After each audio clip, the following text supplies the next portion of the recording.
ভাইয়া আমি তোমার ঠোঁটে কিস করব। কথাটা শুনে আমি রীতিমতো চেয়ারে বসে থেকে থতমত খেয়ে পড়ে যাই। কথাটা আমার এখনো হজম হয়নি। এই মুহূর্তে রাত্রি বই পড়তে পড়তে কথাটা বলল। আমি নিজেকে সামলে উঠে চেয়ারে বসে রাত্রির দিকে ঘুরে অবাক দৃষ্টিতে তাকাই। কি বললি তুই? তুমি শুনতে পাওনি? না আবার বল। আমি বললাম আমি তোমার ঠোঁটে কিস করব। এসব বাজে কথা কোথা থেকে শিখেছিস বলতো? কেন স্কুলে আমার বান্ধবীরা বলে ঠোঁটে কিস খেলে নাকি অন্যরকম অনুভূতি পাওয়া যায়, তাই তারা তাদের বয়ফ্রেন্ডকে কিস করেছে। আমার তো বয়ফ্রেন্ড নেই, তাই তোমার থেকে চাইলাম। কথাটা শুনে আমি মাথায় হাত দিই। কিছু খুঁজে না পেয়ে কথাটা ঘুরিয়ে অন্য কথাতে নিয়ে যেতে চেষ্টা করি। তোর না কাল পরীক্ষা, এসব বাদ দিয়ে পড়। আর একবার এসব বললে আমি ফুপুমণিকে সব বলে দিব। রাত্রি আর কোনো কথা না বলে চুপচাপ মন খারাপ করে পড়ায় মনোযোগ দেয়। আজ তার ইচ্ছা পূরণ হলো না। আমিও নিজের কাজে মন দিই। পরিচয়টা দিয়ে দিই, আমি সোহান, অনার্স প্রথম বর্ষে পড়ি, বাবা মায়ের একমাত্র আদরের ছেলে। আর যার সাথে কথা বলছিলাম সে রাত্রি, আমার ফুফাতো বোন, ক্লাস 10-এ পড়ে, কিন্তু বয়সে বড় হলেও বুদ্ধিতে একদম ছোটই আছে। যাকগে, গল্পে ফেরা যাক। রাতের খাবার খেয়ে দিয়ে শুয়ে ফোন টিপছিলাম, এমন সময় আবার রাত্রি ঘরে আসলো। আমি ফোন ছেড়ে উঠে বসলাম। রাত্রি এসে আমার পাশে বসে আমার দিকে ড্যাব ড্যাব করে তাকিয়ে থেকে আবার উঠে চলে গেল। আমি বোকার মতো চেয়ে থাকলাম শুধু। এটা কি হলো? নিজেই নিজেকে প্রশ্ন করলাম, কিন্তু কোনো উত্তর পেলাম না। আর মাথা না ঘামিয়ে চুপচাপ শুয়ে ঘুমিয়ে পড়লাম। সকালে ঘুম থেকে উঠে খেয়ে দিয়ে রাত্রিকে তার স্কুলে নামিয়ে দিয়ে আমি কলেজে চলে গেলাম। রাত্রে ক্লাসে ঢুকতে নীলা ওর দিকে আসে। কিরে, একা এলি? না, ভাইয়া দিয়ে গিয়েছে। জানিস আজও আমার বয়ফ্রেন্ডকে কিস করেছে। কেমনে করলি? সবাই যেভাবে করে। আমি তো পারি না। একটা বয়ফ্রেন্ড জোগাড় কর, তাহলেই পারবি। দূর, ওসব প্রেম আমি করতে পারবো না। তাহলে কি করবি? ভাইয়াকে কিস করব। সোহান ভাইয়াকে কিস করবি? হ্যাঁ। উনি যার আগে মানুষ, সাবধানে থাকিস। প্রচুর ভয় করে আমার, কিন্তু আমি কিস করেই ছাড়বো, দেখিস। তোকে এসে বলবো। আচ্ছা আচ্ছা বলিস। অন্যদিকে ক্যাম্পাসে বসে রনির সাথে আড্ডা দিচ্ছি, এমন সময় রাহা এসে আমার পাশে বসে ন্যাকা কান্না জুড়ে দিল। আমি আর রনি অবাক হয়ে রাহাকে থামালাম। কিরে, কান্না করস কিল্লাই? আমার 37 নাম্বার বয়ফ্রেন্ড আমাকে ছেঁকা দিয়ে চলে গেছে। রাহার কথা শুনে বেচারা রনি তো জ্ঞান হারিয়ে বসে আছে। মাঝখানে আমি এখন কাকে সামলাবো? কোনো মতে রাহাকে শান্ত করিয়ে একটু পানি এনে রনির মুখে মারতেই রনি লাফিয়ে উঠে একটু আশেপাশে তাকিয়ে রাহার পা ধরে সালাম করে নেয়। কুত্তা, আমার সালাম কেন করলি? আমারে মাফ করে দে মা, আমি তোরে চিনবার পারি নাই। কেন? তুই যত নাম্বার বয়ফ্রেন্ড বানাইছস আমি অত নাম্বার অঙ্কেও পাই নাই। তবে রে দাঁড়া তুই।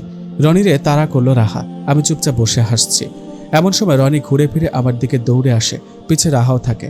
রাহা দৌড়াতে দৌড়াতে আমার কাছে আসতেই হোঁচট খেয়ে আমার গায়ের উপর পড়ে যায়। রাহা আমার চোখের দিকে তাকিয়ে আছে, আমিও রাহার দিকে তাকিয়ে আছি। রাহাও অপলক দৃষ্টিতে আমার দিকে তাকিয়ে আছে। এমন সময় রনি সাইড থেকে একটু গলা ছেড়ে কাশি দিতেই দুজন ঠিক হয়ে উঠে বসি। রাহা তো রনিকে গালি দিতে দিতে চলে যায়। আমি ক্লাসের দিকে যেতে থাকি রনির সাথে। মাম্মা ভালোই তো, কি সেই মানাবে? খবরদার না, যা ভাবছিস মাথা থেকে ঝেড়ে ফেলবি কিন্তু। কলেজ শেষ করে বাসায় এসে টিভি দেখছিলাম, এমন সময় দেখি আম্মুর সাথে রাত্রি এলো। আমি বসে বসে ইংলিশ গানগুলো দেখছিলাম। এমন সময় রাত্রি এসে আমার পাশে বসলো। আমি একটু নড়ে চড়ে বসলাম, কেননা ওর হাব ভাব আমার ঠিক লাগছে না একদমই। আমি টিভি দেখে আর চোখে ওর দিকে তাকিয়ে দেখি ও আমার ঠোঁটের দিকে তাকিয়ে আছে। আমি আবার টিভিতে মনোযোগ দিলাম। হঠাৎ ইংরেজি গানে একটা কিসের সিন আসতেই রাত্রি আরও মনোযোগ দিয়ে দেখতে লাগলো। আমি তাড়াহুড়ো করে উঠে টিভি বন্ধ করে রুমে এসে শুয়ে পড়লাম। ঘুমিয়ে আছি, এমন সময় মনে হলো কেউ আমার পেটে বসে আমার ঠোঁট দুটো নিজের দখল করে নিয়েছে। আমার বুঝতে বাকি রইল না কে এটা। চোখ খুলতেই আম্মু চলে এলো। ভাগ্যিস আম্মু আসার আগে রাত্রি আমার ছেড়ে দেয়, নয়তো অবস্থা খারাপ হয়ে যেত। কিরে, তোর ঘুম হয়নি কেন? কি হয়েছে? এক জায়গায় যেতে হবে। আমি যাব না। আমি রাত্রি তোর আব্বু সবাই যাচ্ছি, তুই বাসায় বসে কি করবি? যাবোটা কোথায়? তোর ফুপুমুনির বাসায়, মানে রাত্রির আম্মুর ওখানে। আমি কথাটা শুনে একটু খুশি হলাম, কেননা আমি ভাবলাম হয়তো আম্মু রাত্রিকে দেখে আসতে যাচ্ছে। কেননা আজকে যা করেছে ভবিষ্যতে কি করবে উপরওয়ালাই ভালো জানে।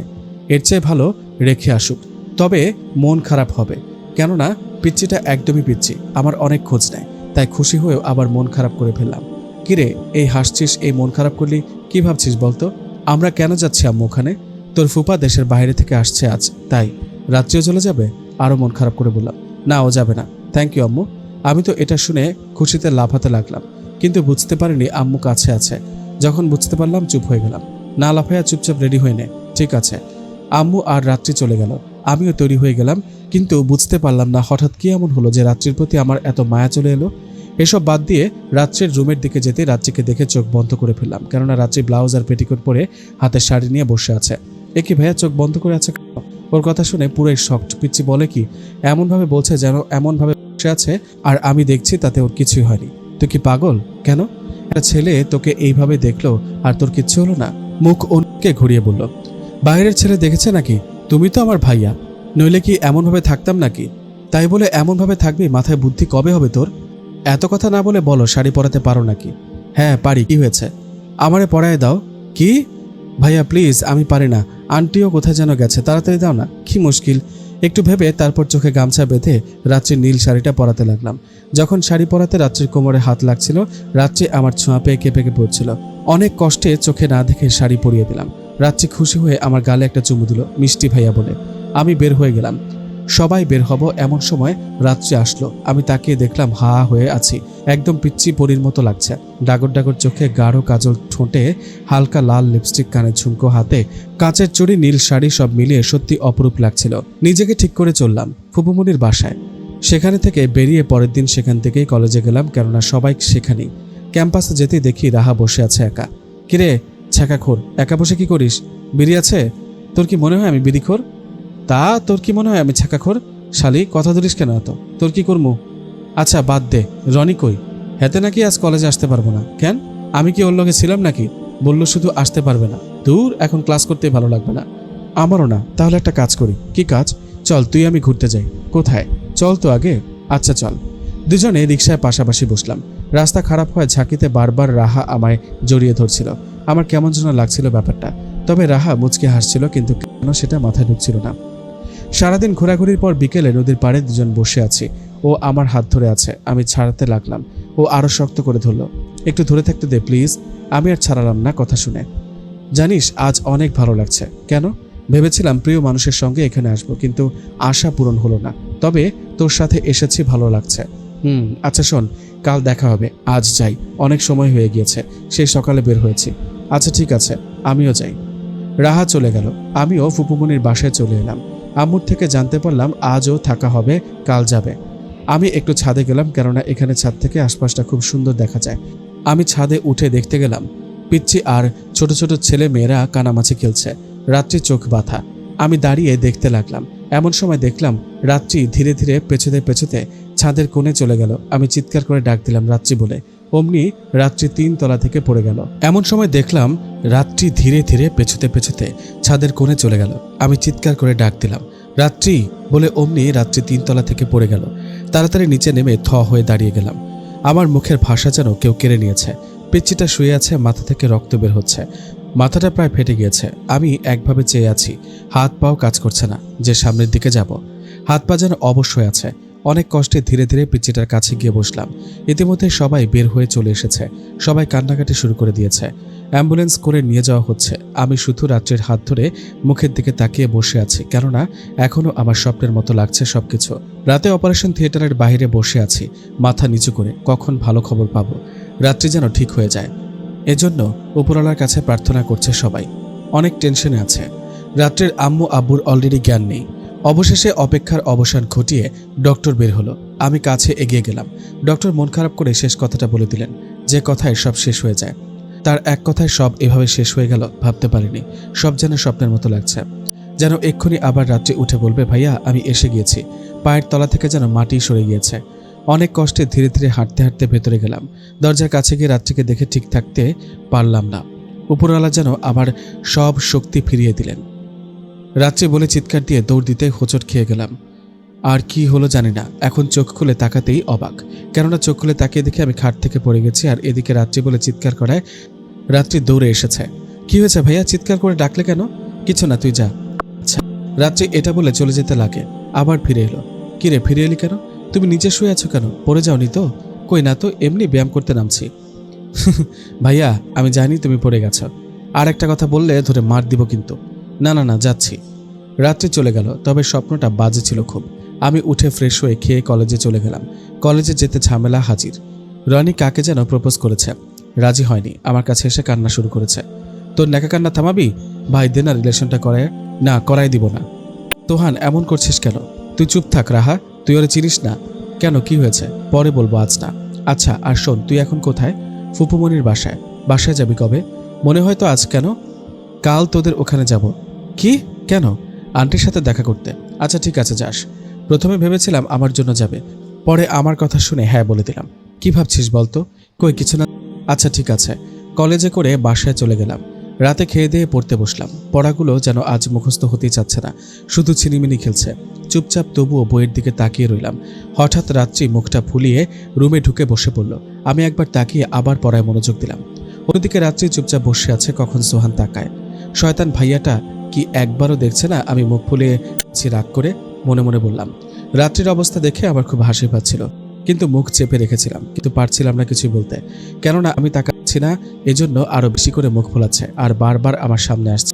আমি না দেখার ভান করে চুপচাপ হাসি থামাতে লাগলাম, কিন্তু পারছিলাম না। একসময় রাত্রি না পেরে মুখ ছেড়ে দিয়ে বসে হাঁপাতে লাগলো।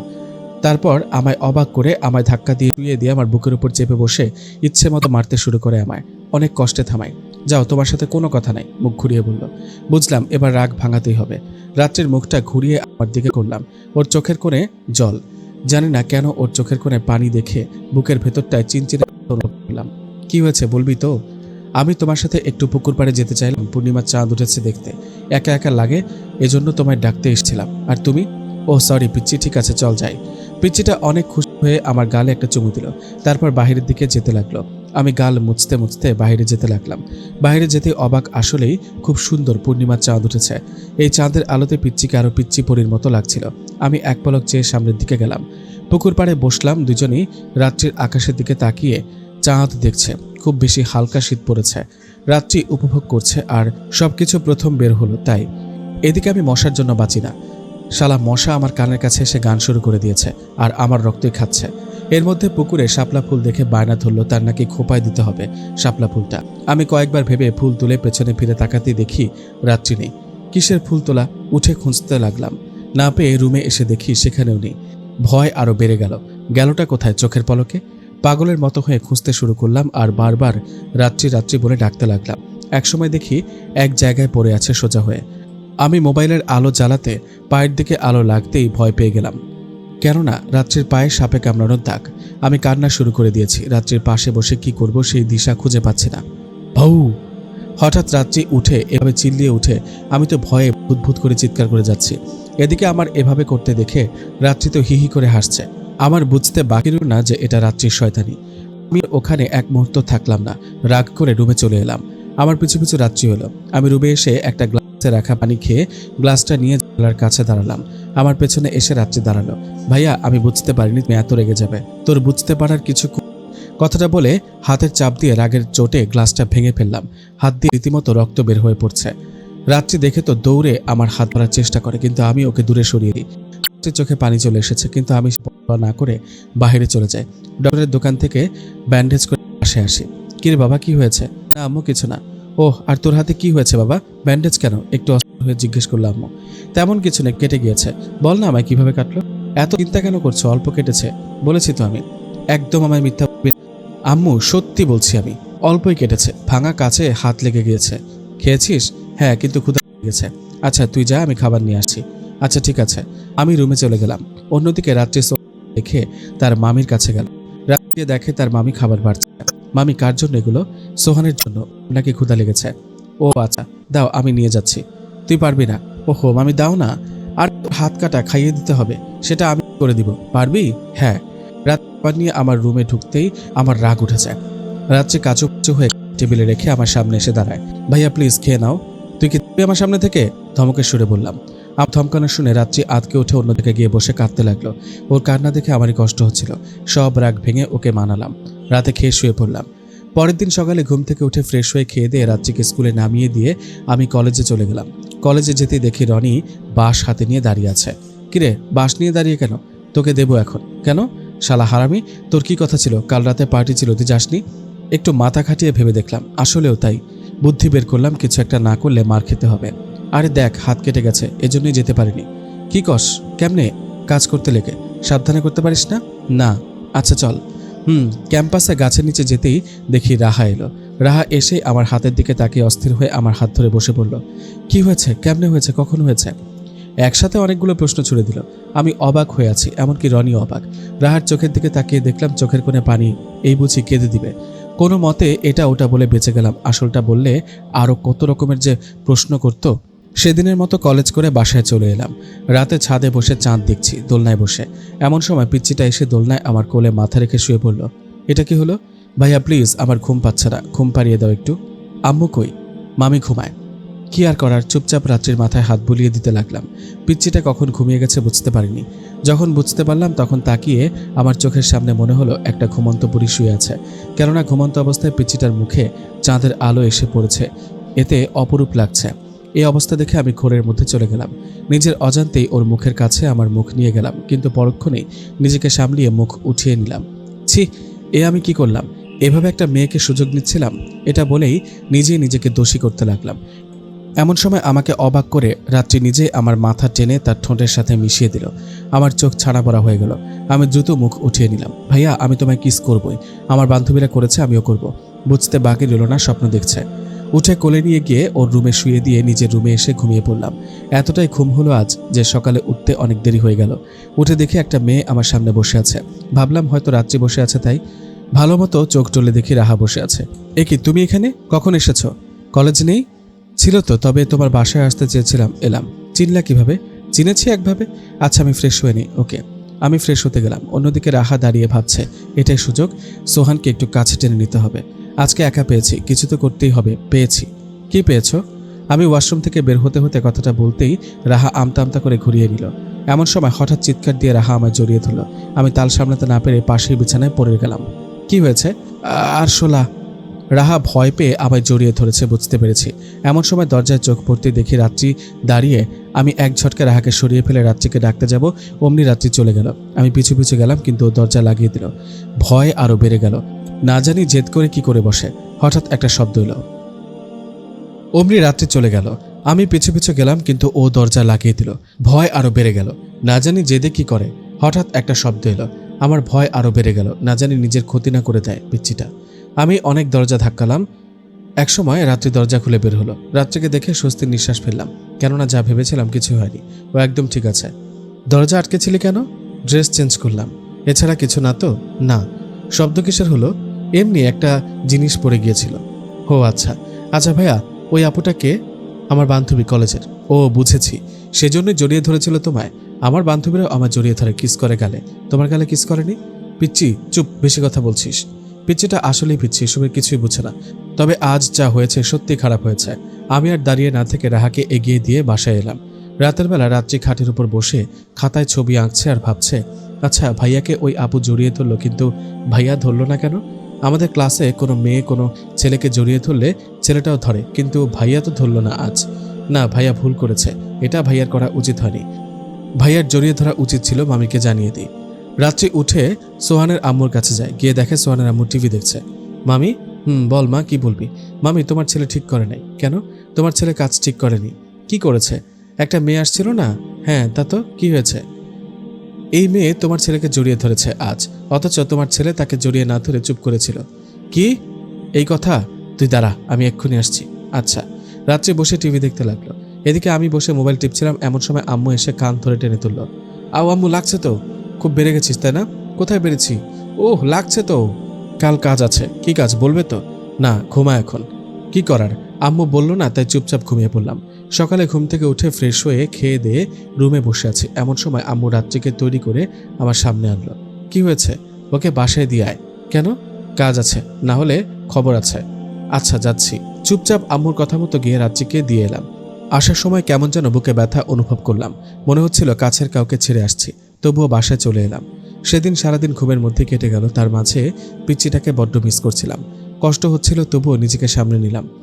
পরের দিন সকালে ফ্রেশ হয়ে বসে আছি। কলেজে যেতে মন চাইছে না, তাই ফোনটাও অফ রাখলাম, যেন ফোন দিতে না পারে। রুমের মধ্যেই হাঁটছি। হাঁটতে হাঁটতে পিচ্চিটার রুমে চলে গেলাম। পিচ্চিটার রুমে আমার ছবিতে ভরা, তার ছবিও ছিল। খাটের ওপর কিছু ছবি দেখলাম। সেগুলো হাতে নিয়ে অবাক, কেননা সেগুলো আমার ছবি এঁকেছে। খুব সুন্দর হয়েছে। এমন সময় হঠাৎ কলিং বেল বেজে উঠে। ভাবলাম হয়তো রাত্রি এসেছে।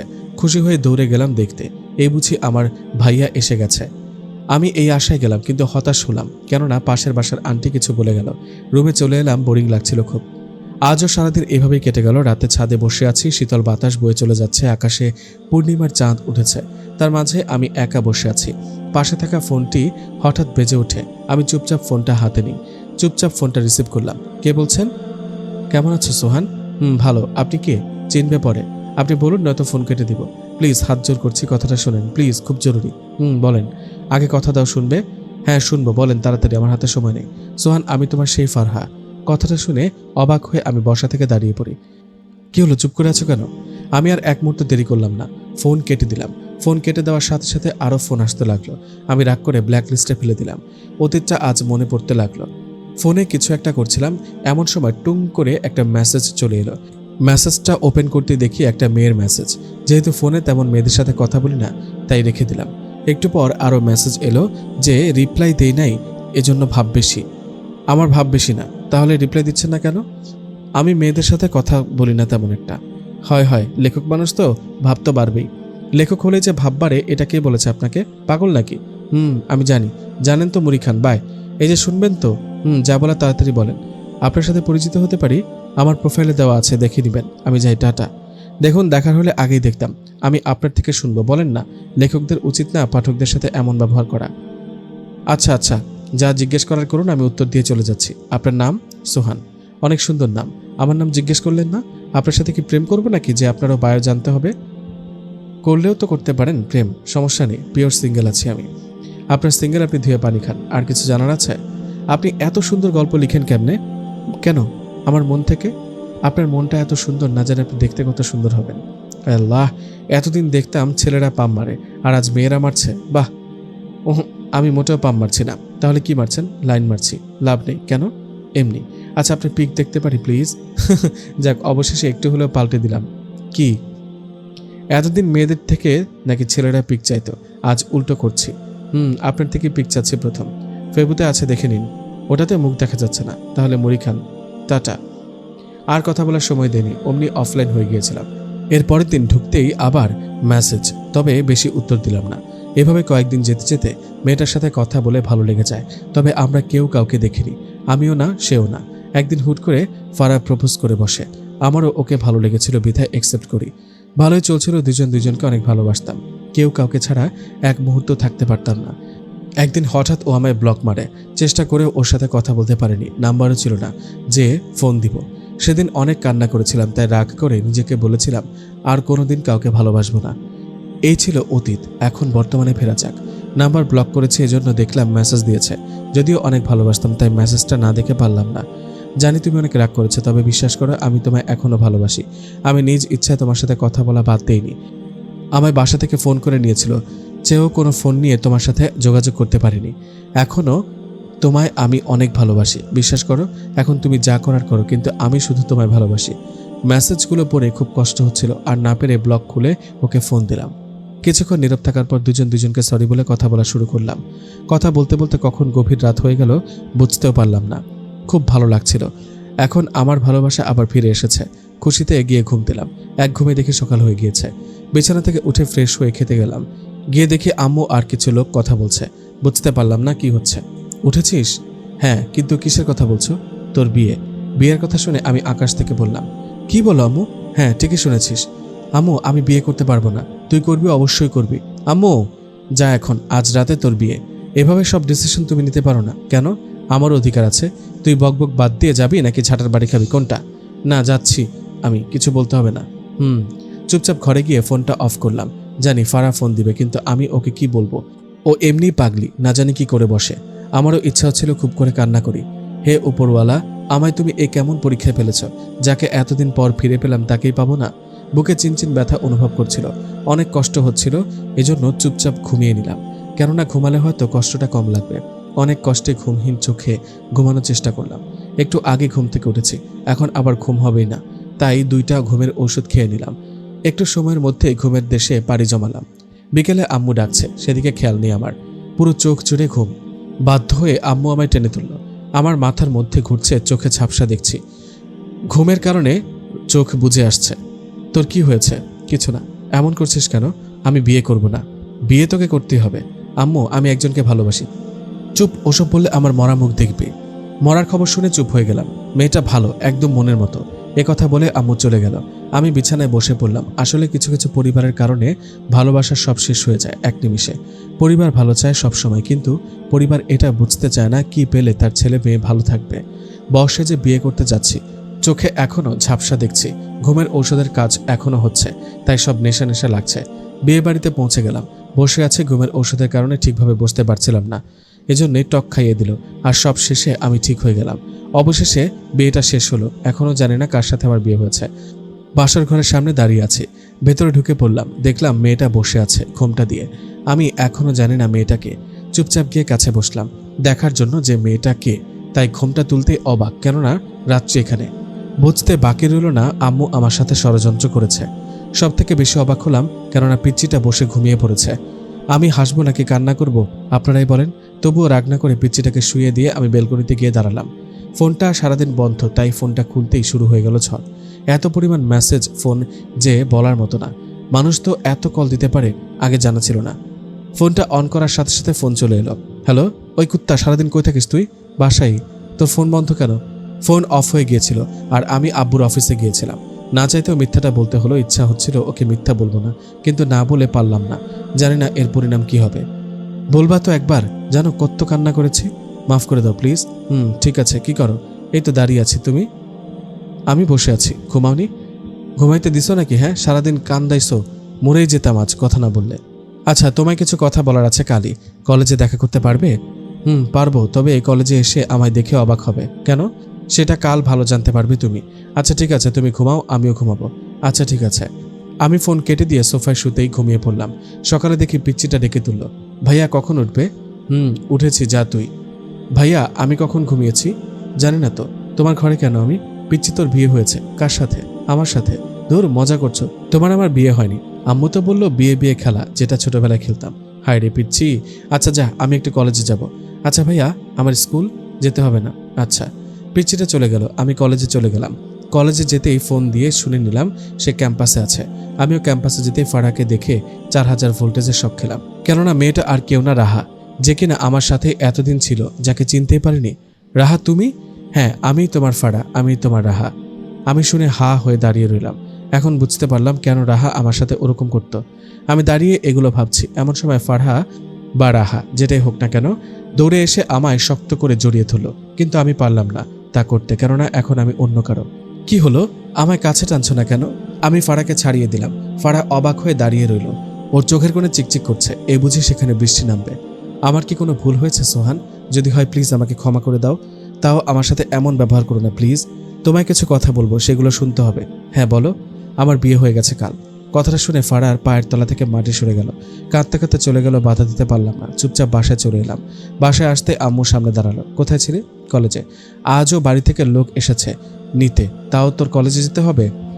আম্মু, খুব ইম্পর্টেন্ট কাজ ছিল তো, যা রুমে যা, বিকেলে যেতে হবে। আম্মুর কথা শুনে মাথা নিচু করে চলে গেলাম। রুমে গিয়ে দেখি রাত্রে মাথা নিচু করে বসে আছে।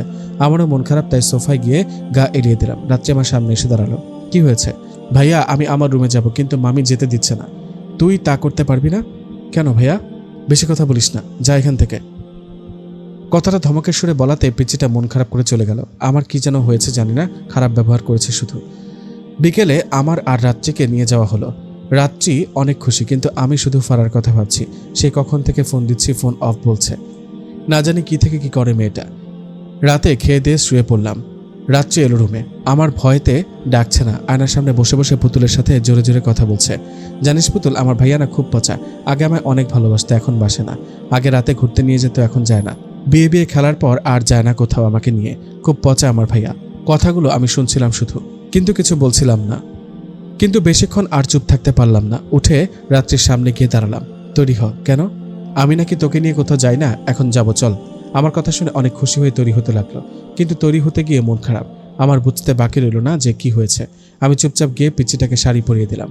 তারপর রাত্রির আব্বুকে বলে বের হলাম গাড়ি নিয়ে। নদীর পাড়ে এসে দাঁড়াতে বলল আমায়। আমি গাড়ি থামিয়ে নামলাম। নদীর পাড়ে একটা ফুচকার দোকান। রাত্রে বায়না ধরলো ফুচকা খাওয়ার জন্য। ফুচকার দোকানে গিয়ে 1 প্লেট ফুচকা অর্ডার করলাম। আমার ভালো লাগছিল না, এজন্য চুপচাপ দাঁড়িয়ে রইলাম। পিচ্চিটা একদম বাচ্চাদের মতো করে খাচ্ছিল, তাই একটু হাসি পাচ্ছিল। কিন্তু তবুও ফারার কথা মনে আসতেই হাসি ফুটল না মুখে। ফুচকার বিল দিয়ে যাচ্ছে, এমন সময় বায়না ধরল হাত ধরে হাঁটবে। আমি কিছু না বলে হাঁটতে লাগলাম।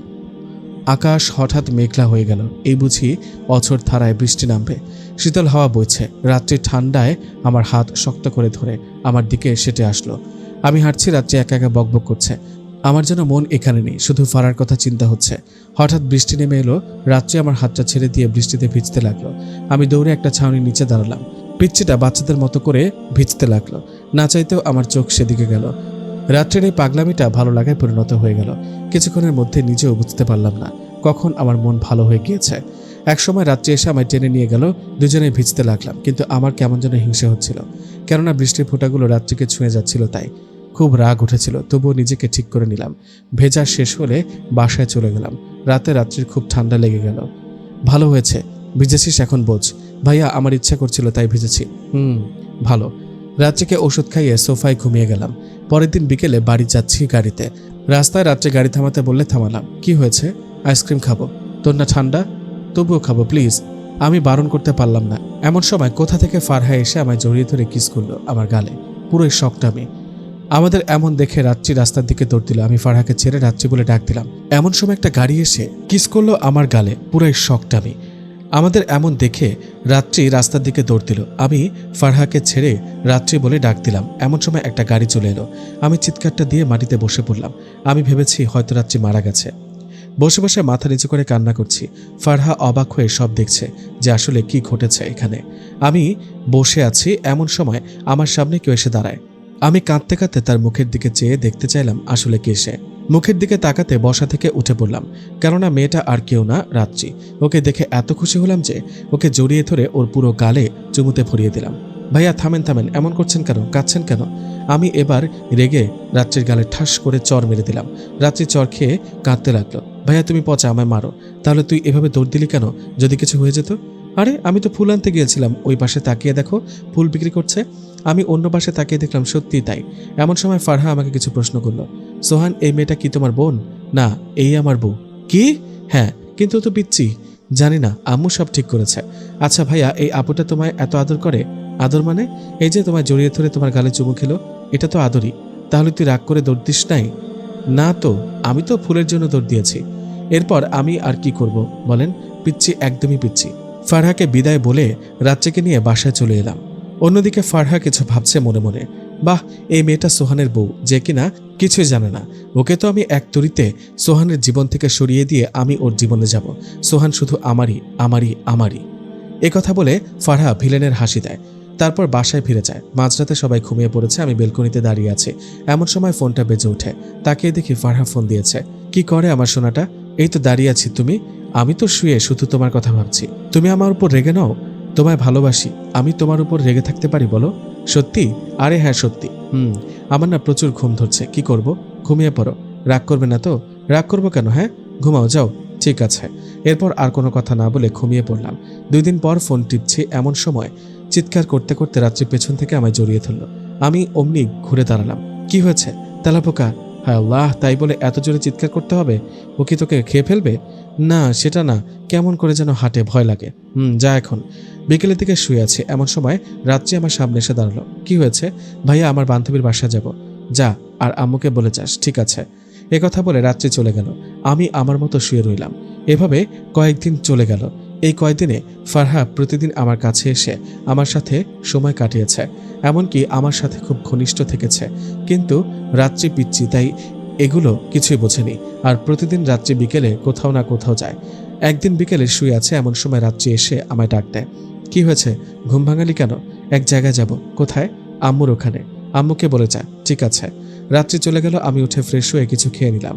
খেয়ে রুমে আসতেই ফোন বেজে উঠল। দেখলাম ফারহা ফোন দিয়েছে। কি করো? খেয়ে রুমে আসলাম, আর ফোন দিয়েছ?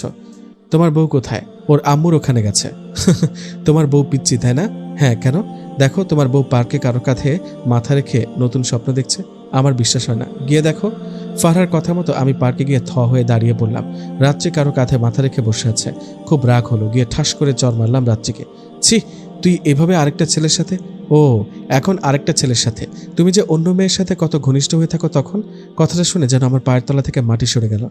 রাত্রি ছেলেটার হাত ধরে চলে গেল। এমন সময় ফারহা আমার সামনে চলে এলো। কি বিশ্বাস হলো তো আমার কথা? চুপ করে আছো কেন? আমার ভালো লাগছে না, আমি বাসায় যাব। এ কথা বলে সেখান থেকে বাসায় চলে এলাম। বড্ড খারাপ লাগছিল, বারবার কথাগুলো মনে পড়ছিল। না চাইতেও চোখের কোণে পানি চলে এলো। সন্ধ্যা লেগে গেছে, রাত্রি এখনো আসেনি। খুব চিন্তা হচ্ছিল ওর জন্য। একটু পরে রাত্রি চলে এলো। আমি চুপচাপ বসে আছি, জানি না রাত্রি কি বলে। আমি আর চিন্তা না করে চুপচাপ শুয়ে ঘুমিয়ে গেলাম। ভাইয়া ওঠো, আর কত ঘুমাবে? সকাল হয়ে গেছে তো। যা তো, কাল বিকেলে কারো হাত ধরে হাঁটছ কি? আমার নামে এসব? দ্বারা মজা বোঝাচ্ছি আমি। পিচিটা পানি এনে ঢেলে দেয়। হঠাৎ পানি দেওয়ায় আমি লাফিয়ে উঠি। পানি দিলি কেন? ওঠো না কেন তুমি? হ্যাঁ, কেন উঠবো? কাল যে তুই অন্য ছেলের হাত ধরে ঘুরলি। কি আমার নামে এত মিথ্যা? তো কি? আচ্ছা, আম্মুকে ফোন দিয়ে শোনো যে আমি সত্যি বলছি নাকি মিথ্যা। আমি সত্য যাচাইয়ের জন্য ওর বাসায় ফোন দিলাম। ওর আম্মু ধরল। আসসালামু আলাইকুম আম্মু। বাবা বলো, কি বলবে? রাত্রিকাল আপনার ওখানে ছিল? হ্যাঁ, সারাদিন আমার ওখানে ছিল। এটা শুনে আমার মাথা কাজ করা বন্ধ করে দেয়। আমি ফোন কেটে দিই। শুনলে তো কি বললো? আমি রান্না শিখবো, গেলাম। রাত্রি চলে গেল। আমি বসে রইলাম আর ভাবতে লাগলাম, কি হলো তাহলে? নাকি স্বপ্ন ছিল এগুলো? এর মধ্যেই ফারহা ফোন দিল, কিন্তু আমি রিসিভ করলাম না। সোহান, তুমি আমার ফোন ধরলে না, আমি আগুন লাগিয়ে দেব দেখো তোমায়। আমি নিজের করবই দেখো, শুধু এবার এই ফারহা কি করতে পারে। ফোনের ওপাশ থেকে বলল। বিভিন্ন কথা মাথায় আসছে আমার। এমন সময় রান্নাঘর থেকে একটা চিৎকারের শব্দ ভালো করে শুনে দেখলাম। সেটা রাত্রির দৌড়ে চলে গেলাম ওর কাছে। দেখি হাত কেটে বসে আছে।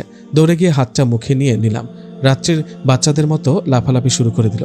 হাত মুখ থেকে বের করে ওকে টেনে রুমে নিয়ে বসলাম। কিট নিয়ে এসে ওর হাতে লাগাতে লাগলাম। অনেকখানি কেটেছে। কিভাবে কাটলো? সবজি কাটতে গিয়ে। মন কোথায় ছিল? তোমার দিকে। আমার দিকে কেন? তুমি বকো তাই সেগুলো ভাবছিলাম আর কেটে গেছে। রান্নাঘরে গেলে থাপড়ে এত দাঁত সব ফালাই দিব। পারিস না যেটা সেটা করিস কেন? আর যাব না। লক্ষ্মী মেয়ের মতো এবার চুপচাপ রেস্ট নে। রাতের বেলা সবাই ঘুমিয়ে আছে, আমার ঘুম আসছে না। কেন যে চোখের ঘুম শেষ হয়ে গেল বুঝতে পারছি না। শুধু রাত্রির আর এই ছেলের হাত ধরে ঘোরার কথা মনে পড়ছে। হঠাৎ ফোনটা বেজে উঠল। তাকিয়ে দেখি ফারহা ফোন দিয়েছে। ফোনটা নিয়ে বেলকনিতে গিয়ে দাঁড়ালাম। বাইরে শীতল বাতাস বইছে, ভালো লাগছে। কি করো সোনা? এই তো বেলকনিতে দাঁড়িয়ে আছি। একা? তুমি কি করো? আমি শুয়ে আছি। আমি আসবো? কেন? তোমার সাথে সময় কাটাতাম তাই। ভালো। একটা চুমু দাও না। না, না দিলে আমার ক্ষতি করে ফেলবো। দিচ্ছি। এই বলে ফারহাকে কিস করলাম। এমন সময় পেছনে তাকিয়ে দেখি রাত্রি দাঁড়িয়ে। হুড়মুড় করে ফোন কেটে দিলাম। এ কি তুই? আমি। কিন্তু তুমি তোতলাচ্ছ কেন? কাউকে না। তাহলে কাকে চুমু দিলে? আরে, ওর নাকি হাতে ব্যথা করছিল, তাই চুমু দিয়ে ব্যথা সারিয়ে দিলাম। যা ঘুমা, আমিও ঘুমাবো। সেখান থেকে চলে গেলাম। এদিকে রাত্রি দাঁড়িয়ে ভাবছে, চুমু খেলে ব্যথা সেরে যায়? ভালোই। সকালে ঘুম থেকে উঠে দেখি পিচ্ছি নেই। ফোনটা হাতে নিয়ে দেখি ফারহা আর ফোন দেয়নি। ফোনের লক খুলতেই আমার চোখ ছানাবড়া হয়ে গেল। লাফিয়ে উঠলাম। নিজের চোখেও বিশ্বাস হচ্ছে না এমনটা করবে কেউ। কেননা পিচ্ছি কাউকে জড়িয়ে ধরে আছে। এটা দেখে রাগে ফোনটা ভেঙে ফেলে দিলাম। ছাদে চলে গেলাম। সিগারেট ধরিয়ে খেতে লাগলাম। কেমন যেন রাগটা অন্যরকম লাগছিল। সিগারেট খেয়ে নিচে চলে গেলাম। রুমে গিয়ে দেখি পিচ্চিটা আয়নার সামনে দাঁড়িয়ে কানের ঝুমকা খুলছে। হাতের চুড়ি খুলে শাড়ির আঁচলটা ফেলতেই পিচ্চির পেট উন্মুক্ত হয়ে গেল। রাগটা নেশায় পরিণত হয়ে গেল। ধীরে ধীরে ওর পেছনে গিয়ে দাঁড়ালাম। হাতটা ধীরে ধীরে ওর পেটে রাখলাম এবং ওকে জড়িয়ে ধরে ওর চুলে নাক ডুবিয়ে দিলাম। পেটে হাত রাখতেই রাত্রি চমকে উঠল। এ কি ভাইয়া, কি করছো তুমি? কিছু না, চুপ থাক। কেন চুপ থাকবো? বেশি বকবক করতে বারণ করেছে, চুপ থাক। রাত্রি চুপ হয়ে গেল। আমি ওকে আমার দিকে ঘুরিয়ে নিলাম। ওকে কোলে তুলে নিয়ে বিছানায় শুয়ে দিলাম। ও কিছুই বুঝতে পারছে না।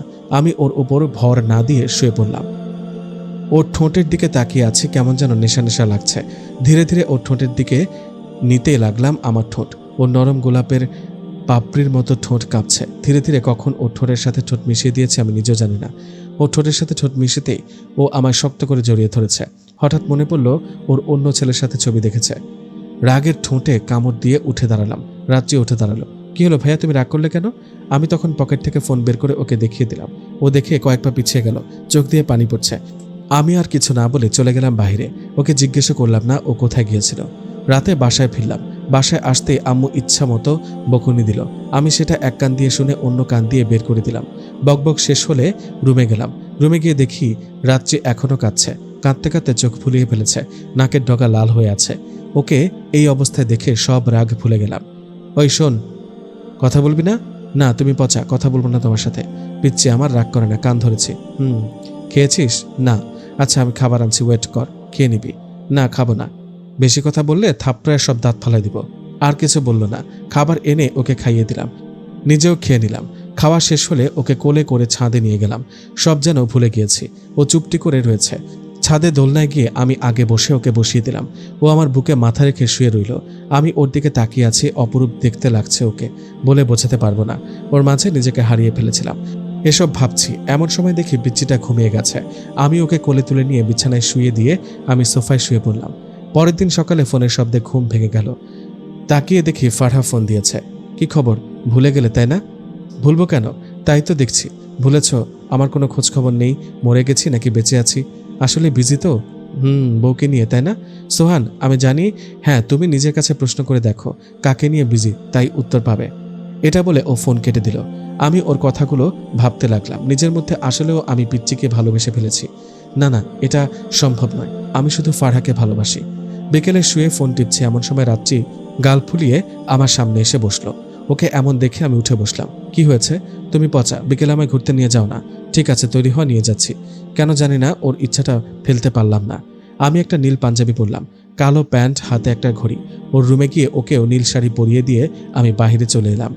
একটু পর পিচ্চিটা বের হলো, একদম নীল পরি। পরিও ওর কাছে হার মানবে। আমি কিছুই বলতে পারছি না, শুধু হা করে তাকিয়ে আছি। কত মশা মাছি মুখে ঢুকে গেছে। ও আমার হা হয়ে তাকিয়ে থাকা দেখে মুচকি হাসি দিল। আমি পুরো শেষ। এরপর ওকে নিয়ে ঘুরতে গেলাম। নদীর ধারে হাঁটলাম কিছুক্ষণ। ও ফুচকা খেলো এক দোকান থেকে। ফুচকা খেয়ে এক জায়গায় বসলো। আমার ফোন এলে ফোনটা ধরে একটু দূরে গিয়ে পেছনে তাকাতে দেখি রাত্রি পড়ে আছে। আমি কাছে গিয়ে দেখি জ্ঞান নেই। অমনি ওকে হসপিটালে নিয়ে গেলাম। একটু পর ডক্টর বের হলো। ডক্টর বের হয়ে যা বলল তাতে আমার পুরো পৃথিবী আমার থেকে হারিয়ে গেল, ওলটপালট হয়ে গেল। কেননা ডক্টর বলল রাত্রি নাকি প্রেগন্যান্ট। আমি দাঁড়িয়ে থাকা থেকে বসে পড়লাম। বুঝতে পারছিলাম না কিভাবে কি হলো। ধীরে ধীরে রাত্রির কাছে গেলাম। বুঝতে পারছিলাম না কি করব। রাত্রি আমায় দেখে একটু হাসলো। আমি গিয়ে ওর সামনে দাঁড়ালাম। এসব কবে থেকে? কি ভাইয়া, এখন অবুঝ সাজার ভান করা হচ্ছে তাই না? কিসের অবুঝ ভাইয়া? তুই প্রেগনেন্ট? কার পাপের ফল আমার ঘাড়ে চাপাতে চাস? প্রেগনেন্ট মানে কি ভাইয়া? এবার খুব রাগ হলো। ঠাস করে ওর গালে চর মেরে দিলাম। অনেক হয়েছে, আর না। আমি আর এক মুহূর্ত সেখানে দাঁড়ালাম না, বাসায় চলে গেলাম। রাতে রাত্রি এলো। আমি ফোনে ফারহার সাথে কথা বলছি। রাত্রিকে দুই চোখেও আমার সহ্য হচ্ছে না। রাত্রি এসে আমার পা জড়িয়ে ধরে কাঁদতে লাগলো। ভাইয়া, আমার কি কোনো ভুল হয়েছে? প্লিজ বলো, ভুল হলে আমায় মাফ করে দিবা প্লিজ। আমি কিছু না বলে ওকে সরিয়ে দিয়ে এসে সোফায় শুয়ে পড়লাম। রাত্রি ওখানে বসে কাঁদতে লাগলো। আমি কখন ঘুমিয়েছি আমার খেয়াল নেই। সকালে উঠে ওয়াশরুমের থেকে ফ্রেশ হয়ে এসে দেখি রাত্রি চা নিয়ে দাঁড়িয়ে। ওকে দেখতেও আমার ঘৃণা হচ্ছে। ওর হাত চায়ের কাপের মধ্যে ডুবিয়ে দিয়ে ওর গালে কষে থাপ্পড় মারলাম। ও দাঁড়িয়ে রইল, কিন্তু কাঁদলো না। তাকিয়ে দেখলাম অঝোর ধারায় চোখ দিয়ে জল পড়ছে। আমি সেখানে না থেকে নিচে গিয়ে তৈরি হয়ে কলেজে চলে গেলাম। কলেজে যেতেই ফারহা আমার কাছে এলো। কেমন আছো? ভালো না। কেন? এমনি। আসো, আমি ভালো করে দিচ্ছি। এ কথা বলে ফারহা আমায় জড়িয়ে ধরল। আমিও ফারহাকে শক্ত করে জড়িয়ে ধরলাম। রাত্রির প্রতি রাগ দেখানোর জন্য ফারহাকে এরকমভাবে জড়িয়ে ধরলাম। সারাদিন কলেজে কাটানোর পর বিকেলে বাসায় যাওয়ার জন্য কলেজ থেকে বের হলাম। হাঁটতে হাঁটতে যাচ্ছি, খুব খারাপ লাগছে। রাত্রির এসব শুনে এখন আমার সামনে দেখি কালকে ডাক্তারটা আমার সামনে। আপনি সোহান না? হ্যাঁ, কেন? সরি, আপনাকে ভুল রিপোর্ট দেওয়ার জন্য। মানে আপনার ওয়াইফ প্রেগনেন্ট না? সত্যি? এটা শুনে ভীষণ খুশি হলাম। নিজের কাছে খারাপ লাগলো, ওর প্রতি সকালে অন্যায় করেছি। তাই ভাবলাম মাফ চাইব। কাছেই একটা ফুলের দোকান দেখলাম, সেখান থেকে কয়েকটা গোলাপ ফুল কিনে বাসায় ফিরলাম। বাসায় ফিরে রুমে ঢুকবো এমন সময় ভেতর থেকে শুনতে পেলাম রাত্রি কারোর সাথে রোম্যান্টিকভাবে কথা বলছে। রাগ চরম পর্যায়ে উঠে গেল। হাতের মুঠি শক্ত করে ফেললাম। গোলাপগুলো পিষে গেল। হাতে কাটা ফুটে রক্ত বের হচ্ছে। সেদিকে খেয়াল না করে আবার বাইরে চলে গেলাম। রাতে খুব ড্রিঙ্কস করলাম। কোনোদিন আমি ড্রিঙ্কস ছুঁইনি, আজ সেটা করলাম। বাসায় অনেক কষ্টে এলাম। আসতে দেখি রাত্রি আয়নার সামনে দাঁড়িয়ে চুল আঁচড়াচ্ছে। পেট বের হয়ে আছে। নেশায় পড়ে গেলাম। নিজের জ্ঞানে তখন ছিলাম না। রাত্রিকে কোলে তুলে নিলাম। রাত্রি অবাক হঠাৎ আমার এই ব্যবহারে। ওকে কোলে করে নিয়ে বিছানায় শুয়ে দিলাম। ও ভাবছে আমি সব মেনে নিয়েছি। আমি রাত্রির ওপর ভার না দিয়ে শুয়ে পড়লাম। ওর ঠোঁটের দিকে আমার ঠোঁট নিয়ে যেতে লাগলাম। আমার নিঃশ্বাস ওর মুখের ওপর পড়ছে। ওর নিঃশ্বাস আমার মুখের ওপর পড়ছে এবং ঘন হচ্ছে। তাকিয়ে দেখলাম ওর ঠোঁট দুটো কাঁপছে। ধীরে ধীরে ওর ঠোঁটের সাথে আমার ঠোঁট মিশিয়ে দিতেই ও আমায় শক্ত করে জড়িয়ে ধরল। কিছুক্ষণ থাকার পর ওর পেটের কাছে গেলাম। পেটে আমার মুখ ছোঁয়াতে ও কেঁপে উঠল। ওর পেট ধরে ডিপ কিস করলাম। তারপর হারিয়ে গেলাম দুজনেই ভালোবাসার সমুদ্রের মাঝে। ভোরের আলো মুখে এসে পড়তে পিটপিট করে চোখ খুললাম। চোখ খুলে দেখি আমি খাটে। অবাক হলাম, আমি খাটে কিভাবে এলাম? এরপর আরও অবাক হলাম যখন নিজেকে খালি গায়ে পেলাম। মনে করার চেষ্টা করলাম রাতে কি হয়েছিল, কিন্তু কিছুতেই মনে পড়ছিল না কি হয়েছে। তাকিয়ে দেখি ওয়াশরুম থেকে পিচ্ছি চুল মুছতে মুছতে বের হচ্ছে। বুঝতে বাকি রইল না নেশার চোটে কি করে ফেলেছি। রাত্রি আমায় দেখে মুচকি হাসি দিল। আমি আর দেরি না করে উঠে ড্রেস পরে বাইরে চলে গেলাম। বাইরে থেকে এসে দেখি রাত্রি আয়নার সামনে দাঁড়িয়ে চুল আঁচড়াচ্ছে। আমাকে দেখে আয়নার দিকে দাঁড়িয়ে পড়ল। ওর চোখের দিকে তাকাতেই ওর অন্য ছেলের সাথে কথা বলা মনে পড়তে রাগ উঠে গেল। এনে কি পিল, এটা খেয়ে নিস। আমার কথা শুনে রাত্রি 2 পা পিছিয়ে গেল অবাক হয়ে। এরপর আমি চলে গেলাম। রাত্রি ওয়াশরুমে ঢুকে শাওয়ার ছেড়ে চিৎকার করে কাঁদতে লাগলো। আজ সে বড্ড একা, তার ইচ্ছা হচ্ছিল যেন মরে যাবে। রাত্রি ভেবেই নিল সে সুইসাইড করবে। অন্যদিকে কেউ একজন এসব দেখে ভিলেনের হাসি দিচ্ছে। কি ভেবেছিস তোরা? আমার থেকে সব কেড়ে নিয়েছিস। সোহান, তোর থেকেও আমি কেড়ে নিব আরেকটু। ভাবিস না জেলের ভেতরে থেকেই তোর এই অবস্থা করছি, বের হলে কি করব ভাব। কি ভেবেছিস তোরা? আমার থেকেও সবকিছু কেড়ে নিয়েছিস সোহান, তোর থেকেও আমি কেড়ে নিব আরেকটু। ভাবিস না জেলের ভেতর থেকে তোর এই অবস্থা করেছি, বের হলে কি করব ভাব এবার। বস, আপনার কথা মতো সব কাজ করেছি। ভালো করেছ। আর কয়েকটা দিন, তাই আমি ছাড়া পেয়ে গেলে ওর লাইফটা ছাড়খাড় করে দিব। আর হ্যাঁ, কখনো যেন তোমার পরিচয় কেউ জানতে না পারে। ওকে বস, কেউ জানতে পারবে না। ঠিক আছে, যাও। আমি আর বাসায় না গিয়ে সোজা কলেজে চলে গেলাম। কলেজে যেতে দেখি ফারহা বসে আছে। কি ব্যাপার, বসে আছো কেন? এমনি বসে তোমার অপেক্ষা করি। কেন? আমার অপেক্ষা করার কি আছে? তোমার সাথে ঘুরবো তাই। কোথায়? যাবো এক জায়গায়, চলো। বলবা তো কোথায়? তুমি যাবে কি না? ওকে চলো। ফারহা আমাকে নিয়ে গেল একটা জায়গায় চোখ বেঁধে। আমি কিছু দেখতে পারছিলাম না। একটু পর আমার চোখ খুলে দিতে অবাক, কেননা আমায় একটা গ্রামে নিয়ে এসেছে। আমি অবাক, কেননা গ্রামটার সাথে অনেক স্মৃতি জড়িয়ে আছে। জায়গাটা অনেক সুন্দর না? আমার মুখে কথা নেই, কেননা আমি চেয়েছিলাম এই জায়গায় যেন না আসি, কিন্তু আমাকে আবার এখানে আসতেই হলো। কি হলো, চুপ করে আছো কেন? এখান থেকে চলো প্লিজ। কেন, কি হয়েছে? দেখো না কত সুন্দর গ্রামটা, সবুজ গাছপালা, কত সুন্দর ফুল। তুমি না গেলে থাকো, আমি চলে গেলাম। আমি চলে যেতে লাগলাম, এমন সময় ফারহা ডেকে বলল সেও চলে যাবে। তাকে নিয়ে চলে গেলাম। আমি বাসায় চলে গেলাম। ভালো লাগছিল না। রাতে বসে আছে, এমন সময় রাত্রি এলো। ভাইয়া, কিছু খেয়ে নাও। না, তুই যা, আমার ভালো লাগছে না। ভাইয়া প্লিজ, তুই যাবি কি না? কথাটা ধমকের সুরে বললাম। রাত্রি চলে গেল কান্না করতে করতে। আমি ছাদে গিয়ে দাঁড়ালাম। অতীতের কথা মনে পড়ছে শুধু। আমি চাই ভুলতে, কিন্তু পারছি না। সেদিনের মতো টেনশনই কেটে গেল রাতটা। পরের দিন সকালে ঘুম থেকে উঠে ফ্রেশ হয়ে বসে আছি। রাত্রি খাবার নিয়ে আসলো। আমি উঠে চলে গেলাম। বাহিরে হাঁটছি, নিজেকে অসহায় লাগছে যে পিচ্চিকে ভালোবাসতাম সে ঠকিয়েছে আমায়। আর যে অতীত ভুলতে চেয়েছিলাম সেই অতীতই আমায় আবার দেখা দিয়েছে। হাঁটছি আনমনে, এমন সময় একটা মেয়ে আমায় ডাক দিল। ভাইয়া শুনুন। হ্যাঁ বলো, কি বলবে? আমি রাত্রির বান্ধবী, প্লিজ কথা শুনুন। হ্যাঁ বলো। ভাইয়া, রাত্রি আপনাকে অনেক ভালোবাসে। আপনার থেকে একটু ভালোবাসা পেতে ও পিচ্ছি হয়েও আরও পিচ্ছি হয়ে থাকে। ও আপনাকে ছাড়া কাউকে ভালোবাসে না। ভাইয়া প্লিজ, ওকে কষ্ট দিবেন না। এই কথা বলে মেয়েটা চলে গেল। কথাগুলো শুধু আমার মাথার ভেতরে ঘুরছে। এবার বুঝতে পারলাম পিচ্চির প্রতি কত অন্যায় করেছে আমি। আমি আর এক মুহূর্ত দেরি না করে চকলেট আর গোলাপ ফুল কিনে নিয়ে বাসার দিকে রওনা দিলাম। অন্যদিকে রাত্রি বসে বসে কাঁদছে। সে সোহানের অবহেলা সইতে পারছে না। সোহানের তার প্রতি ব্যবহার সে মানতে পারছে না।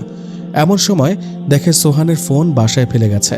সোহানের ফোন হঠাৎ বেজে উঠতেই রাত্রি রিসিভ করে সাথে সাথে কেটে যায়, আর ফোনে কিছু এমএমএস চলে আসে। রাত্রি দেখতেই নিজের চোখকে বিশ্বাস করতে পারছে না। ফারহা সোহানকে জড়িয়ে ধরে আছে। রাত্রি সহ্য হয় না, তাই রাত্রি ডিসাইড করে নেয় আজ সে সোহানের পথ থেকে সরে যাবে। তাই সে সুইসাইড করার কথা চিন্তা করে। রাত্রি টেবিলে বসে সুইসাইড নোট লিখতে থাকে। চোখ দিয়ে অঝোর ধারায় জল পড়ছে। প্রিয় ভাইয়া, জানি না কি বলবে, তবুও তোমার কাছ থেকে মাফ চেয়ে নিচ্ছি। তুমি হয়তো ভাবো আমি অনেক ছোট, কিন্তু তা নয়, আমি সব বুঝি।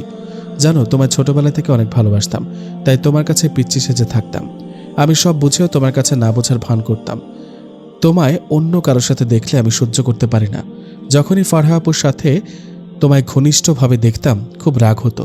তবুও নিজেকে সামলিয়ে আমি আড়ালে গিয়ে অনেক কান্না করতাম তোমায় বোঝাতে। আমি একটা ভাইয়ার সাথে কথা বলতাম।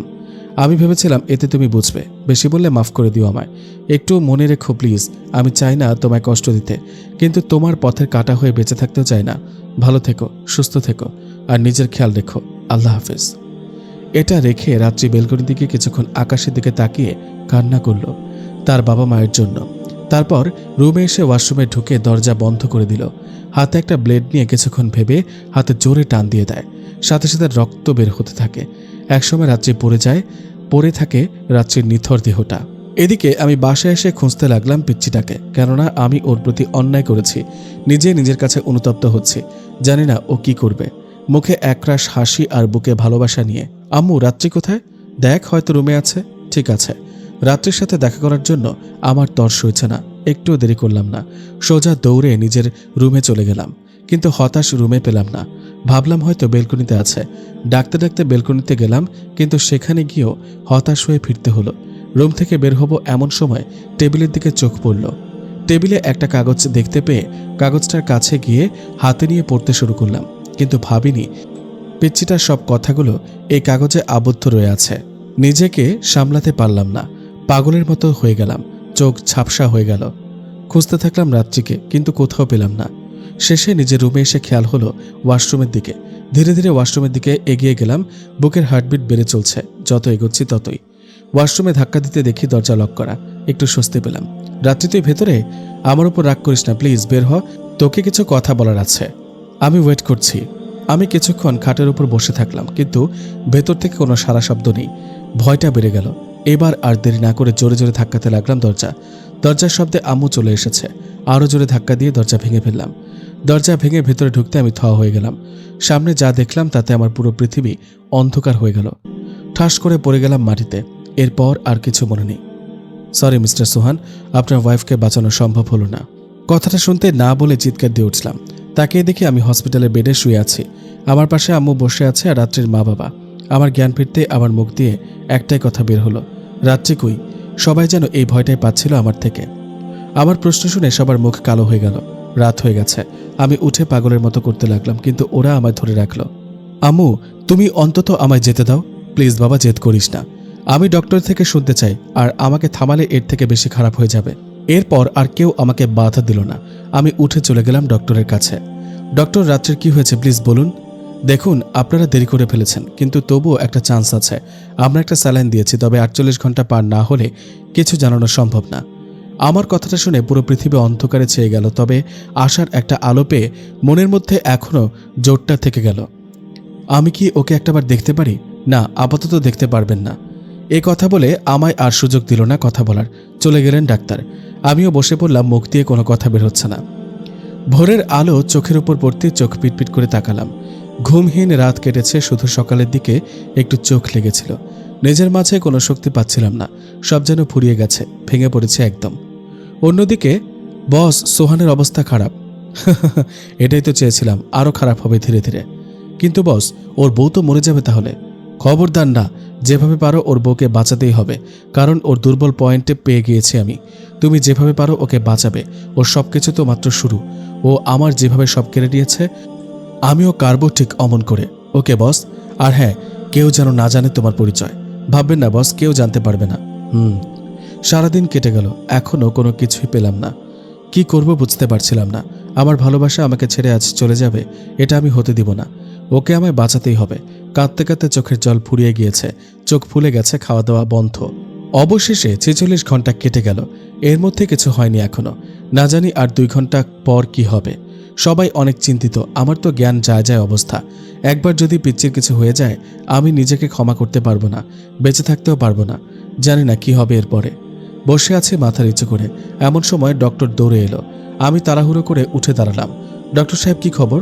পেশেন্টের অবস্থা খুব সিরিয়াস হয়ে গিয়েছে, এখন আর রেসপন্সও করছে না।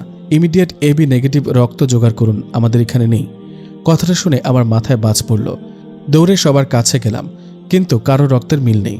পাগলের মতো ছটফট করতে করতে আশেপাশে খোঁজ নিতে লাগলাম, কিন্তু সবার একটাই কথা, এই রক্ত নেই। আমি মাটিতে বসে পড়লাম। তাহলে কি আমি হেরে গেলাম? আমি কি আমার পিচ্চিকে বাঁচাতে পারবো না? পিচ্চিকে কি তার মানে হারিয়ে ফেললাম আমি? নিজেই নিজের সাথে কথা বলছি। না, হারাওনি, আমি দিব রক্ত। কথাটা শুনে আমি মুখ তুলে তাকাতে অবাক। আমি ভাবতেও পারিনি ও এখানে থাকবে। ওর এমন কথাতে আমার মুখে হাসি ফুটল। সত্যি বলছো? সত্যি। আমি তোমায় ভালোবাসি, আর তোমার জন্য এটুকু করব না? আমার ভালোবাসা কষ্ট পাবে, আর আমি সহ্য করব? পাগল নাকি? ফারহার কথা শুনে অনেক খুশি হলাম, কিন্তু ও একটা শর্ত দিল। কি শর্ত? ওকে বাঁচানোর পর ওকে ভুলে যেতে হবে, ওকে ডিভোর্স দিতে হবে। যদি মানো, বাঁচাবো। কথাটা শুনে আমি 2 পা পিছিয়ে গেলাম, কেননা এমন শর্ত দিবে ফারহা, আমি সেটা আশা করিনি।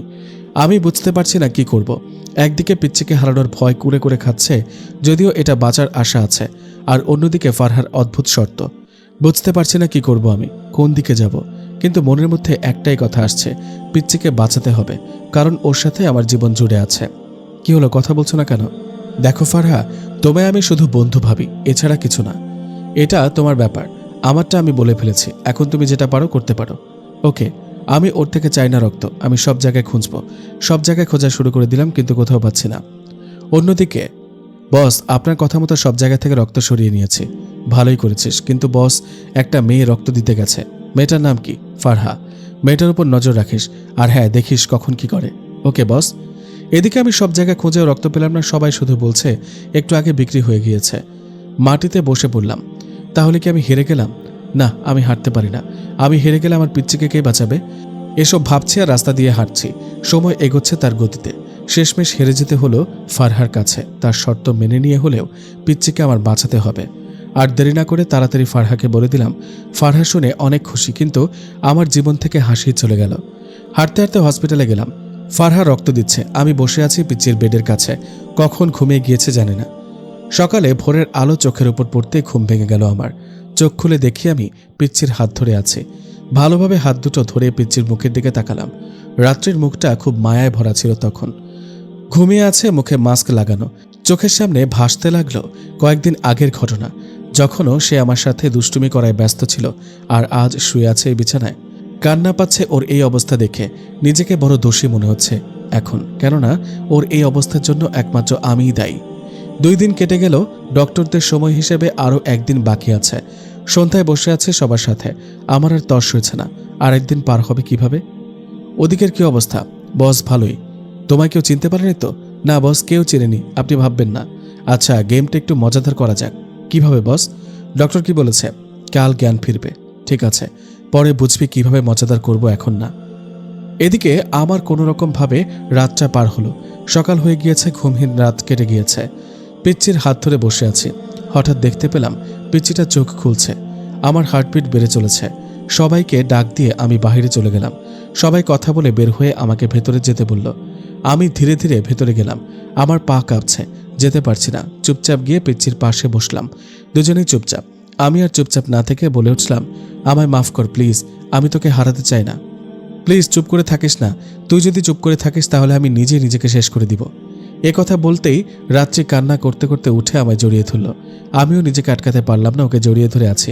দুজনেই কাঁদছি, কিন্তু মনে হচ্ছে এটা দুঃখের কান্না নয়। আমি রাত্রিকে ছাড়িয়ে নিয়ে ওর কপালে আলতো করে ভালোবাসার পরশ এঁকে দিলাম। জানিস, তোর যদি কিছু হয়ে যেত আমি নিজেকে বাঁচাতে পারতাম না। এ কথা বলতেই পিচিটা আমার মুখে আঙুল দিয়ে আটকে দিল। ভাইয়া, এই কথা বলো না প্লিজ, তোমার কিছু হবে না। আচ্ছা, বাসায় নিয়ে যাবো তোকে আজই। কেন? আমি ডক্টরদের উপর মোটেও বিশ্বাসী নই। ঠিক আছে, তুমি যা ভালো মনে করো। আচ্ছা, সবাইকে পাঠিয়ে দিচ্ছি, আর আমি রিলিজের কথা বলে আসি। যাব এমন সময় ফোন এলো রাত্রিকে। আমি বলে বাইরে চলে এলাম কথা বলতে। অচেনা নাম্বার থেকে ফোন এসেছে বলে রিসিভ করলাম। সোহান, আমি ফারহা, তোমার বউ তো সুস্থ, আমার শর্ত মনে আছে তো? ফারহার কথা শুনে আমার হাসি বিলীন হয়ে গেল। এমন সময় পেছন থেকে কেউ রুমাল দিয়ে মুখ ধরতেই আর কিছু মনে নেই। যখন জ্ঞান ফিরল ভোর হয়ে গিয়েছে। কোনো মতে চোখ খুলে তাকাতেই পুরো শকড খেলাম। আমি আমার গ্রামের সেই পুরনো বাড়িতে শুয়ে আছি। আমার মাথায় কিছু ঢুকছে না। কিভাবে আসলাম এখানে? ড্রেসও চেঞ্জ, কিন্তু কে আনলো আমায়? আমি বাড়ি থেকে বের হয়ে দেখি সেই একই গ্রাম, একই বাড়ি। তাহলে কি অতীত আমার পিছে ছাড়বে না? হে আল্লাহ, আমার কি অপরাধ?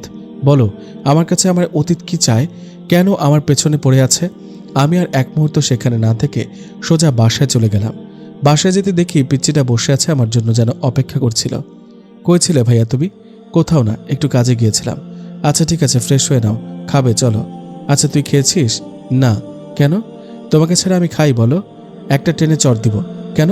তুই না অসুস্থ, খাস নাই কেন? তাহলে যা খেয়ে নে। তুমিও চলো, নইলে খাবো না। আচ্ছা চল, যাচ্ছি। পিচ্চি চলে গেল। আমি ফ্রেশ হয়ে নিচে যেতেই আম্মুর ঝাড়ি শুরু হয়ে গেল। কই ছিলি? কোথাও না, একটু কাজে ছিলাম। কি কাজ? আম্মু প্লিজ। আচ্ছা ঠিক আছে, আর হ্যাঁ, সারাদিন রাত্রির সাথে থাকবে। ওর কি প্রয়োজন হয় কি না হয় সব আমায় বলবি। আমি যেন না শুনে ওর কোনো কষ্ট হয়েছে। ঠিক আছে, যা বলবা তাই। আম্মুর কথা মতো সব শুনলাম। বিকেলে বসে মোবাইল ঘাটছে এমন সময় পিচ্চিটা বায়না ধরল ঘুরতে যাবে। আমি আম্মুর কথা ভেবে সাথে নিজের কথা ভেবে ঘুরতে নিয়ে গেলাম। ঘুরতে নিয়ে গিয়েও আরেক যন্ত্রণার শেষ নেই। আবারও বায়না ধরেছে সে কাশফুলের বাগানে যাবে নদীর ধারে। আমিও নিয়ে গেলাম। জায়গাটা অনেক সুন্দর। পিচ্চিটা কাশফুল দিয়ে খেলছে, অনেক ভালো লাগছে দেখতে। আমি মুখে হাত দিয়ে দেখছি ব্যাপারটা। এমন সময় পিচ্চিটা আমায় মেরে দৌড় দিল। আমি তার পিছু পিছু দৌড় দিলাম, কিন্তু হঠাৎ স্লিপ খেয়ে দুজনেই ঘাসের উপর পড়ে গেলাম। বিশেষ করে আমি তার উপর পড়ে গেলাম।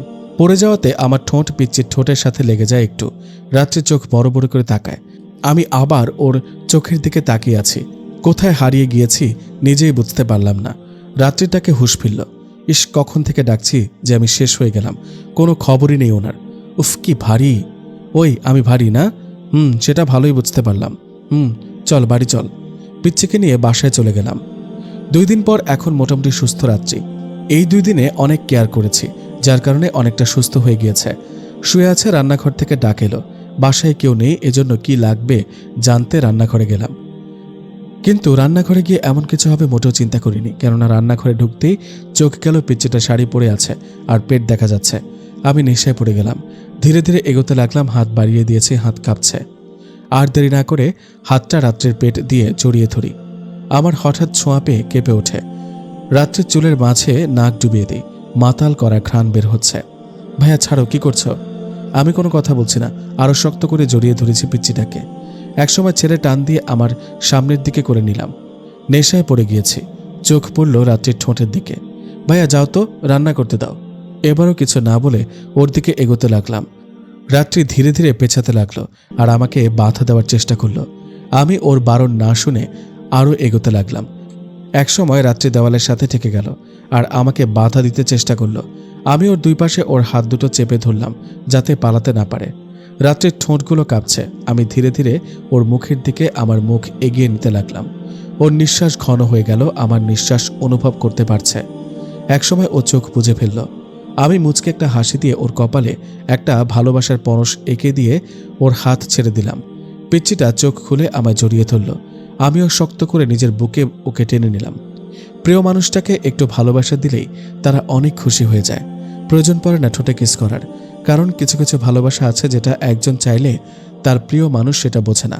আসলে মেয়েরা একটু ভালোবাসতেই অনেক খুশি হয়। যদিও আমি জানি না, কিন্তু নিজের জ্ঞান থেকে বললাম। কেননা তারা চায় তাদের ছোট ছোট ইচ্ছা, স্বপ্ন এগুলো ভালোবাসার মানুষের সাথে পূরণ করুক এবং তাদের রাগ অভিমান ভাঙাক। কেননা সব মেয়ের আছে কিনা জানি না, তবে মেয়েদের রাগ অভিমানেও তাদের ভালোবাসা লুকিয়ে থাকে। সেটা বুঝে নিতে হয়, কিন্তু বোঝে না কেউ। খুব কম মানুষ বোঝে। বিকেলে ঘুম থেকে উঠলাম। উঠে ফ্রেশ হয়ে রুম থেকে বের হয়ে অবাক, কেননা ফারহা আমার রুমে, তাও আবার তার জামা ঠিক করতে করতে দরজা খুলল। দরজা খুলতেই দেখি রাত্রি। এমন সময়